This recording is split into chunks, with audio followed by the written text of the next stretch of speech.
Hello students, मैं S Chandrawat स्वागत करता हूं आप सभी का विनायक एजुकेशन ग्रुप की इस ऐप के ऊपर। प्यारे विद्यार्थियों, आपके सामने फिर से लेकर हाजिर हो चुका हूं 12th क्लास एजी केमिस्ट्री। इस 12th क्लास एजी केमिस्ट्री के अंदर अपन चर्चा कर रहे हैं लेसन 5th, और वो है मृदा अभिक्रिया, सॉइल रिएक्शन। तो मृदा अभिक्रिया के बारे में अपन चर्चा करें तो इसके अंदर अपना टॉपिक चल रहा है मृदा पीएच का महत्व, यानी कि मृदा का पीएच आप लोगों ने पढ़ लिया है, परंतु इस मृदा पीएच का अपने लिए क्या क्या उपयोगिता है, पौधों के लिए इसकी क्या क्या उपयोगिता है, मृदा के लिए इसकी क्या क्या उपयोगिता है, इसके बारे में अपन चर्चा यहाँ पर कर रहे हैं। जिनमें से कुछ बिंदुओं के बारे में चर्चा अपन पिछली वीडियोस के अंदर कर चुके हैं। आशा करता हूँ सभी ने उनको अच्छे से देख लिया होगा। और अब बात करेंगे अपन मृदा पीएच के महत्व के बारे में ही, अगले बिंदु के बारे में। तो ध्यान से आप लोग उसको पढ़िए और साथ के साथ लिखने का प्रयास भी कीजिए, ठीक है। तो अगला महत्व आता है पीएच का पादप रोगों पर प्रभाव, ठीक है। तो यह है 4th नंबर, और पीएच का पादप रोगों पर प्रभाव, रोगों पर प्रभाव।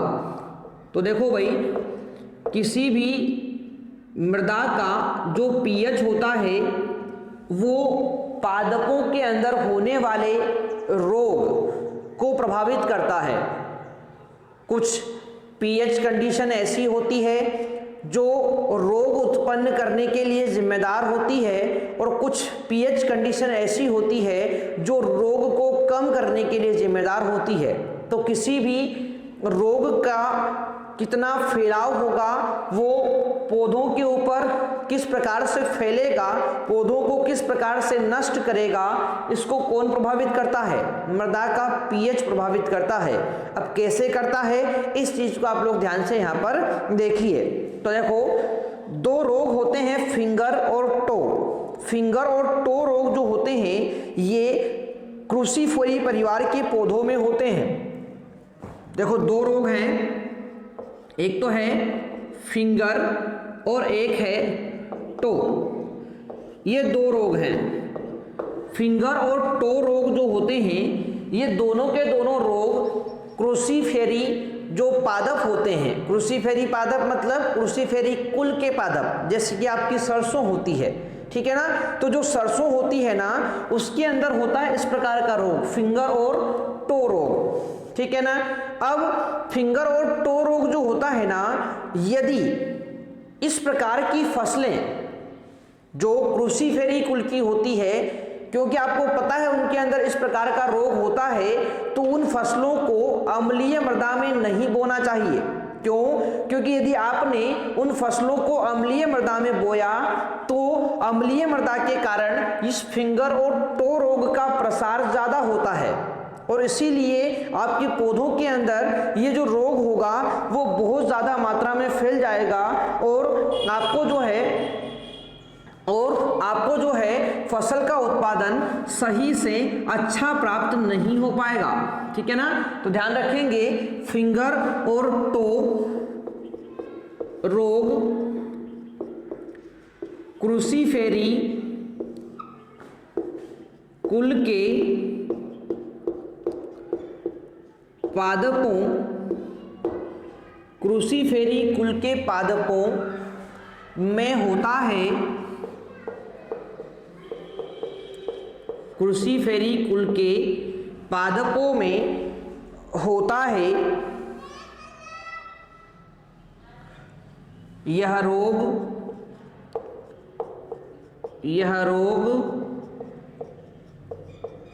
अम्लीय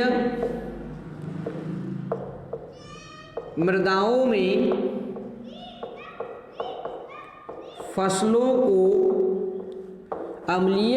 में फसलों को अधिक प्रभावित करता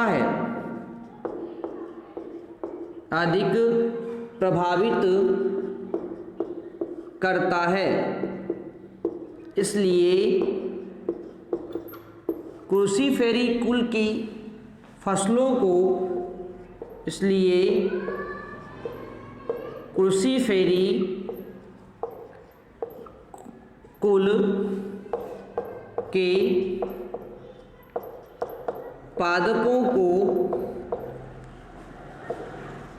अम्लीय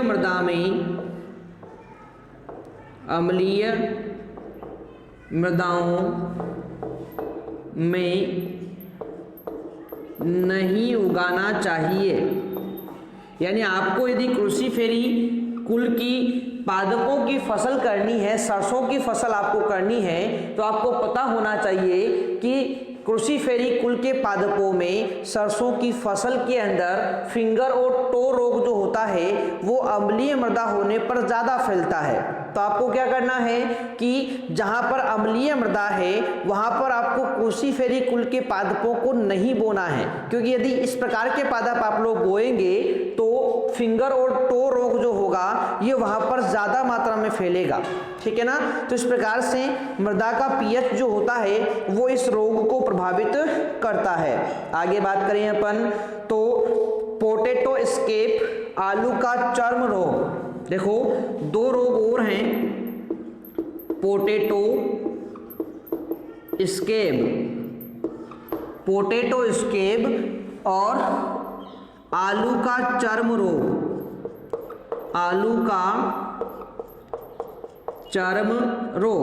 अब देखो पोटैटो स्केप और आलू का चर्म रोग जो होता है ये उदासीन व क्षारीय मृदाओं में बहुत अधिक फैलता है। चर्म रोग उदासीन व क्षारीय मृदाओं में बहुत अधिक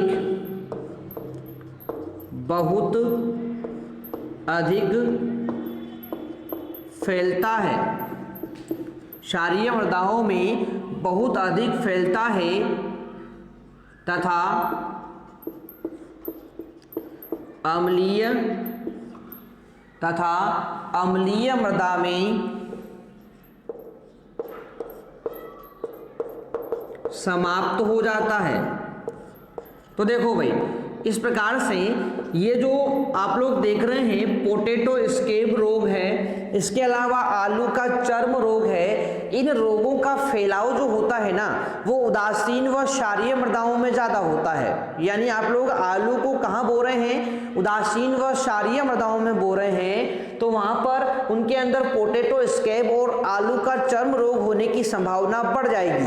परंतु यदि आप लोगों ने उसे अम्लीय मृदा में बोया हुआ है तो वहाँ पर ये रोग पूरी तरह से क्या हो जाता है, समाप्त हो जाता है। तो इस प्रकार से ये जो मृदा की स्थिति है ना, मृदा का जो पीएच है ये क्या कर रहा है, इन रोगों की उत्पत्ति को प्रभावित करता है। यानी कि कौन सा रोग कितनी मात्रा में कहाँ पर होगा उसको ये पीएच प्रभावित करता है। आगे बात करें तो ग्रे फ्लेक, अगला रोग की बात करते हैं।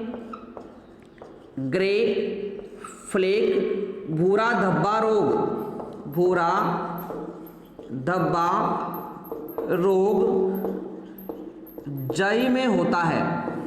किसमें, जई।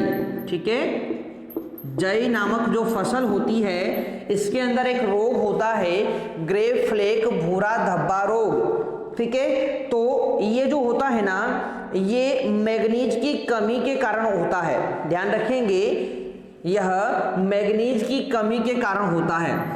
ठीक है, तो क्या लिख सकते हैं, ग्रे फ्लेक भूरा धब्बा रोग जई में होता है जो मैग्नीज की कमी के कारण होता है। अब ध्यान रखें ये जो रोग है ना ये उदासीन मृदाओं में ज़्यादा फैलता है। ठीक है, तो यह रोग उदासीन मृदाओं में अधिक फैलता है। यानी आप लोग जई को यदि बोते हैं तो इसको पूरी तरह से उदासीन मृदा के अंदर ना बोकर आपको इसे हल्की अम्लीय या हल्की क्षारीय मृदा के अंदर बोना चाहिए, ताकि जई के अंदर इस प्रकार का रोग फैलने की संभावना क्या हो जाए, कम हो जाए। तो यह रोग उदासीन मृदाओं में अधिक फैलता है। ठीक है, तो ध्यान रखेंगे यह रोग उदासीन मृदाओं में क्या होता है, अधिक फैलता है। आगे चर्चा करें तो देखो, गेहूं में टेकओल रोग फैलता है जो कवक द्वारा होता है। ठीक है, आगे बात करें अपन यहीं पर तो देखो, गेहूं में टेकओल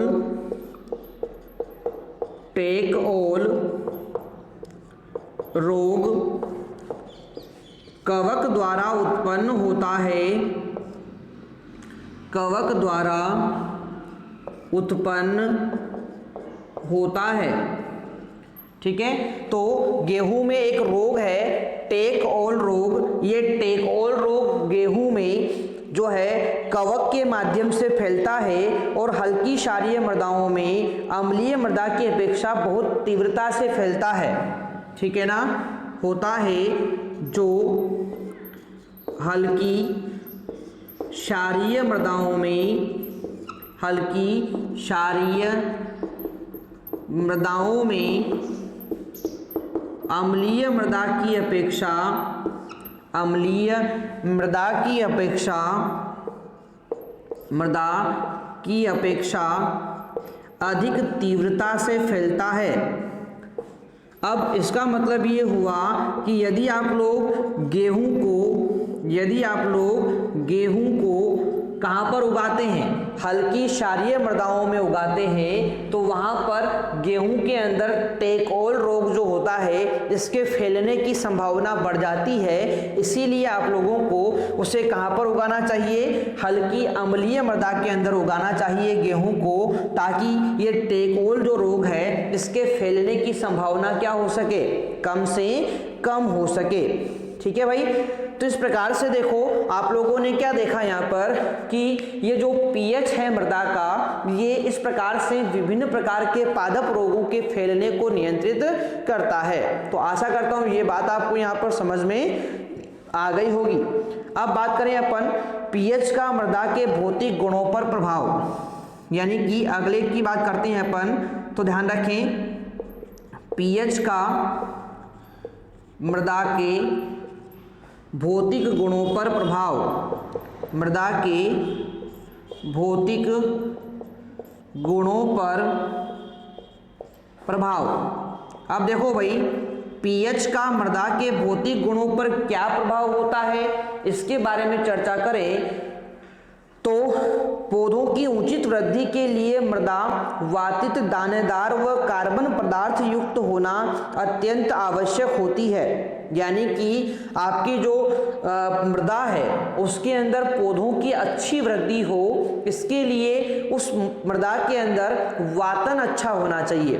वातन का मतलब होता है वायु वहाँ पर अच्छी मात्रा में उपलब्ध होना चाहिए, रंध्रावकाश वहाँ पर पर्याप्त मात्रा में उपस्थित होना चाहिए, ताकि वहाँ पर इस वायु की उपस्थिति के कारण सूक्ष्म जीव आसानी से वृद्धि कर पाए। और यदि वो आसानी से वृद्धि कर पाते हैं तो इस कंडीशन में आपके जो पौधे होते हैं वो आसानी से वृद्धि कर पाते हैं, क्योंकि उनको पर्याप्त मात्रा में पोषक तत्व उपलब्ध होते रहते हैं। ठीक है, तो यहाँ पर आप लोगों को एक बात ध्यान रखनी है कि पौधों की उचित वृद्धि के लिए, पौधों की उचित वृद्धि के लिए मृदा में, पौधों की उचित वृद्धि के लिए मृदा में वातित, दानेदार या मृदा में वातन, दानेदार कार्बन युक्त पदार्थ होना, मृदा का वातित कोमा दानेदार तथा कार्बनिक पदार्थ युक्त होना, कार्बनिक पदार्थ युक्त होना अत्यंत आवश्यक है, अत्यंत आवश्यक है। ठीक है भाई, तो ये सारी जो चीज़ें हैं मैंने आपको क्या बताया कि पौधों की अच्छी वृद्धि के लिए यहाँ पर मृदा का वातित होना, दानेदार होना, कार्बन पदार्थ युक्त होना अत्यंत आवश्यक होता है। आगे बात करें तो अम्लीय मृदा में जो रंध्रावकाश होते हैं वो कम हो जाते हैं। अब अम्लीय मृदा है, रंध्रावकाश की मात्रा वहाँ पर कम हुई तो उस कंडीशन में सूक्ष्म जीव वहाँ पर पर्याप्त वृद्धि नहीं कर पाते हैं, उनको वायु पर्याप्त मात्रा में नहीं मिल पाती है और इस कारण वहाँ पर पोषक तत्वों की जो प्राप्यता होती है पौधों को वो कम हो जाएगी और इसलिए वहाँ पर पौधों की वृद्धि अच्छी नहीं हो पाती है। ठीक है ना। तो ये चीज़ आपको पता होना चाहिए कि अम्लीय मृदा में रंध्रावकाश कम हो जाते हैं। अम्लीय मृदा में रंध्रावकाश कम हो जाते हैं। रंध्रावकाश कम हो जाते हैं जिससे वातन रुक जाता है। जिससे वातन रुक जाता है। ठीक है भाई, इससे वातन क्या हो जाएगा, रुक जाएगा और जब वातन रुक जाएगा तो उस कंडीशन में कीड़े मकोड़े, केंचुए, सूक्ष्म जीवों की जीवन असंभव हो जाता है, रुक जाता है जिससे केंचुए, कीड़े मकोड़े,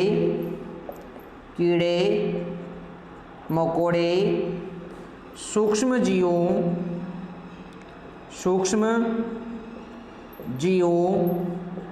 का जीवन असंभव हो जाता है। असंभव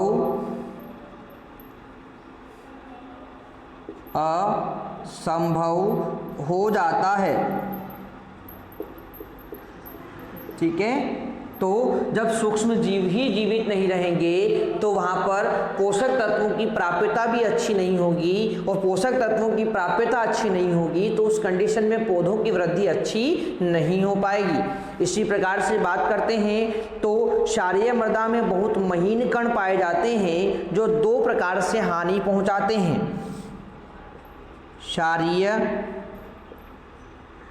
मृदाओं में बहुत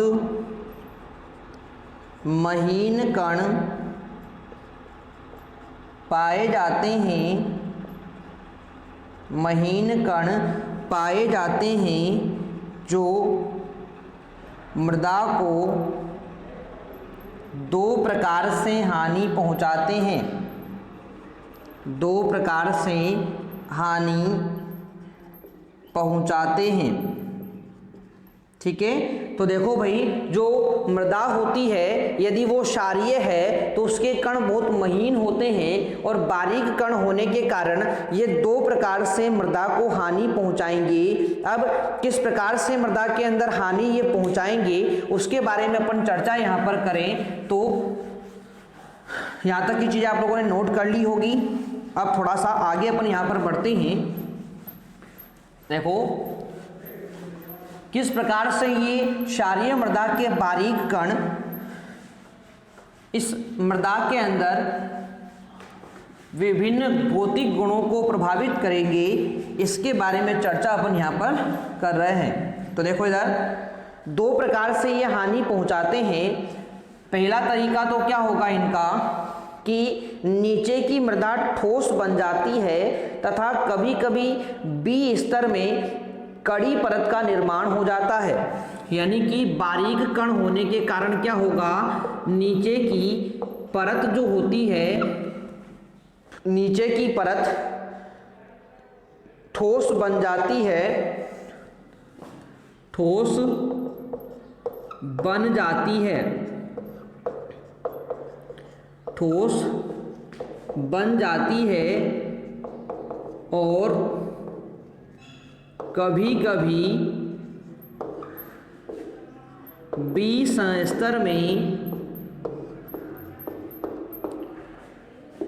कड़ी परत का निर्माण हो जाता है। कड़ी परत भी बन जाती है,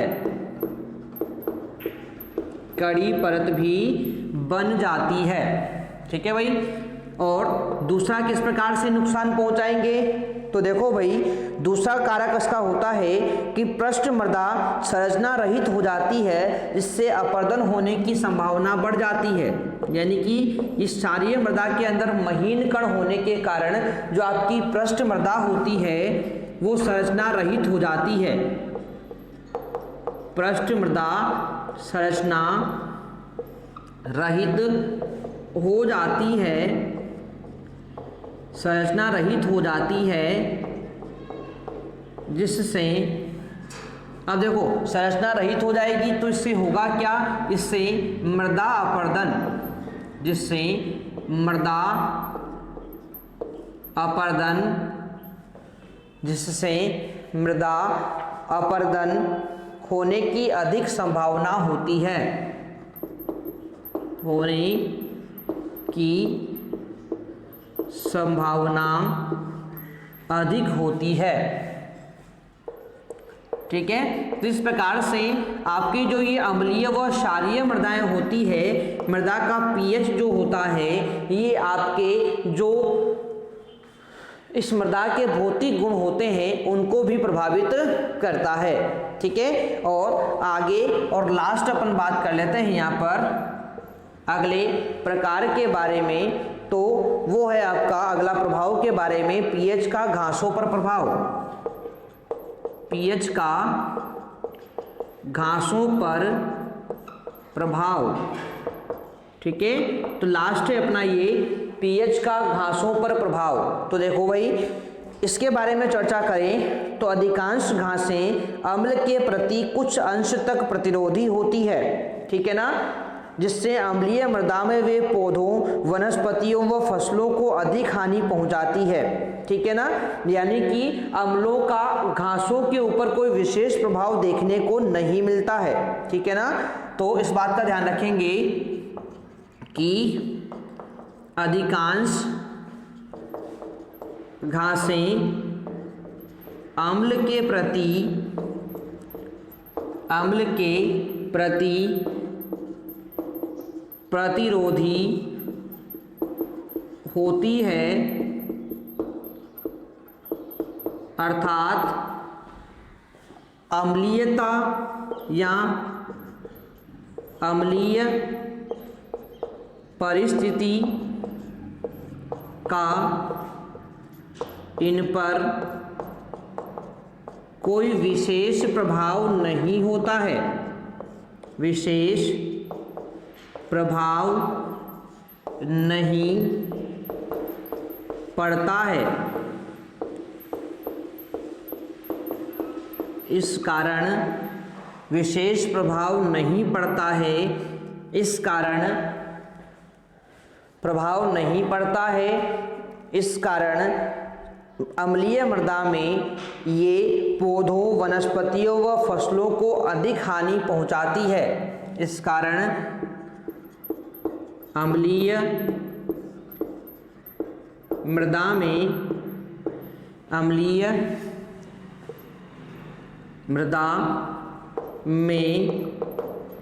ये पौधों, वनस्पतियों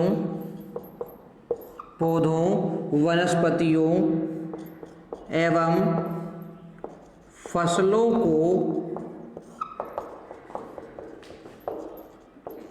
अधिक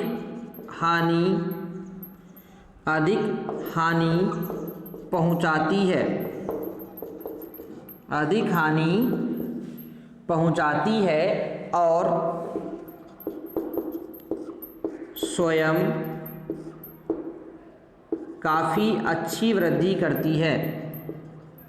यानी अम्लीय मृदा में क्या होता है, इसकी वृद्धि तो काफ़ी अच्छी हो जाएगी, परंतु जो पौधे वहाँ पर हैं, जो वनस्पतियाँ वहाँ पर है, जो फसलें वहाँ पर है, वो इस घास की वृद्धि के कारण अच्छे से वृद्धि नहीं कर पाती है। ठीक है, वृद्धि करती है। तो ये था अपना मृदा पीएच का महत्व, जो पूरी तरह से यहाँ पर समाप्त हो गया है। आशा करता हूँ सभी प्यारे विद्यार्थियों को ये बात समझ में आई होगी। एक दो बार आप लोग इस वीडियो को अच्छे से देखें, सारी चीज़ें आपको समझ में आ जाएगी। मिलते हैं अपन नेक्स्ट वीडियो के अंदर, तब तक के लिए टेक केयर, बाय।